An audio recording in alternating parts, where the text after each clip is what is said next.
So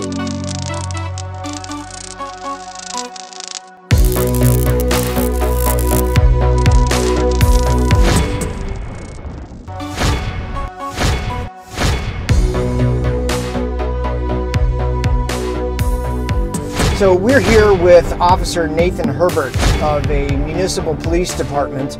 He is a 5-year veteran of the school resource unit and many years of patrol prior to that. He's worked with teens exclusively and has a lot of experience dealing with crimes in the digital arena. And so we'd like to get some insights. Thanks for talking to us today, Nate. Appreciate it. Sure. With regards to social media, and even the good kids have some challenges too. Absolutely. Yeah. Adults have challenges with social media. Absolutely. In fact, I read something recently that said a poll of a survey done of high school students said their biggest complaint was that their parents were on their phones all the time, and the parents were on the parents' phones all the time and kind of neglecting their family relationships. Agreed. That is an issue we see in families. Yeah. And it's interesting how in the last 5 years, I've seen such a change in the mindset of kids with relation to technology. They've grown up with technology in a way that 5 years ago they hadn't. Yeah. So it's interesting to see that shift taking place in a very short amount of time. So even in your range of being a school resource officer for 5 years, you've seen a dramatic shift in the mentality of kids. Absolutely. What are some examples? The sense of anonymity. We've seen applications, I'll give Snapchat as an example. Mm-hmm. The numbers of, the amount of harassment, I would say, has gone up dramatically. That sense of anonymity that young people have, thinking that they can say something behind a phone, and yet they would never say such things in front of their peers in person. Yeah. Interesting. Yeah, and I think that's been an ongoing thing since the early 2000s when back in the day it was MySpace and Facebook, and now it's Instagram, Twitter, Snapchat, and a dozen others.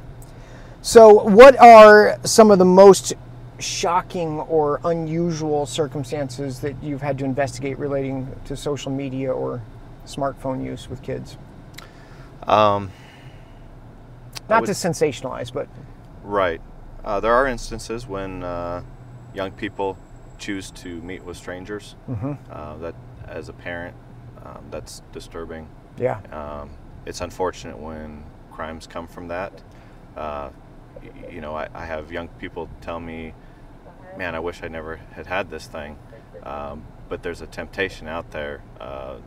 It becomes a tool in some of their experimentation. Sure. And becomes dangerous. Well, I mean, and at this age, and even adults to some extent, but especially these formative years in junior high and high school, kids are experimenting with their identity, who they are. They're experimenting with their sexuality. They're experimenting with the way they interact with the world, and social media gives them that opportunity to be anybody they want to be for a few minutes. Yeah, and that's definitely part of that. They get to hide behind the phone. Yeah. But when it's one thing to use that as a vehicle, it's quite another to meet up with an adult. Sure. So, I mean, we've been campaigning for many years now, don't meet with strangers. Stranger danger, stranger danger. Kids get that in person from the time they're little, but you would think that after all of the teaching and the propaganda that we've been putting out there about how dangerous it is to meet with somebody that you only know online, are kids still doing it as much as they used to, or are they wising up a little bit? I think one of the problems is some of the young people feel as though this person that they've quote-unquote met online is real. Yeah. And I feel like there's more of it going on that's simply not being reported to police. Okay. Yeah, I think it's still there. So they're still doing it, even though we've been trying to tell them this is dangerous. Yes. And kids are getting better at concealing things. I would say that we get fewer reports of things of criminal nature on the phones. Okay.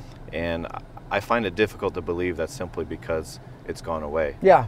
I think maybe to some extent they're getting smarter about not doing it, but they're certainly getting smarter about hiding dangerous behavior. I think the adults are getting behind the curve Whereas some of these kids have grown up with this. Yeah. They know it better than we do. Sure. Yeah. Absolutely. Well, if you give a kid a smartphone when he's 10, which is the average age now, that parents are buying smartphones for their kids,